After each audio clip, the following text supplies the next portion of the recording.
மகர ராசிக்கு வசீகரம்னா என்னங்க? ஆன்மீகம். இந்த கை இருக்குது பார்த்தீங்களா, இந்த கையை நீங்கள் இதை விட்டு நவுத்தக்கூடாது. இதுதான் மகர ராசி.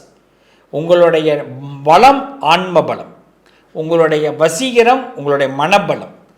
மனசை அப்படி ஸ்டேபிளாக வச்சிங்க, அதான் வசீகரம்.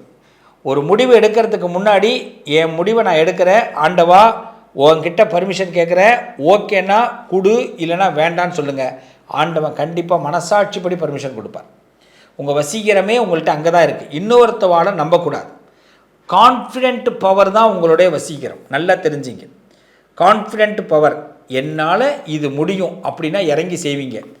இது வேண்டான்னு என் மனசில் தோணுது, திரும்பி கூட வராதிங்க, திரும்பி கூட பார்க்காதீங்க. அதுதான் வசீகரம்.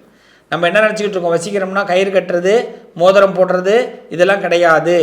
இந்த ரெண்டு கையும் கோக்கும் போதே நமக்கு தெரிஞ்சிடும். ஒரு விஷயத்தை போய் நின்றுக்கிட்டு இப்படி யோசிச்சு பாருங்கள். இயற்கையாக நின்று யோசிச்சு பாருங்கள். எங்கேயாவது ஒரு விஷயத்தில் திங்கிங் பண்ணி பாருங்கள். உங்களுக்கு அப்படியே கண்ணை மூணிங்கன்னா கடவுள் நிறைய விஷயத்த சொல்லிக் கொடுப்பார். அந்த பக்கம் போகாத, அது செய்யாத, உனக்கு இது செட் ஆகும், வரும் அப்படின்னு. அவ்வளோதான், அதான் வசீகரம். இதை மட்டும் ஃபாலோ பண்ணுங்கள். மகர ராசிக்கு தோல்வியே கிடையாது.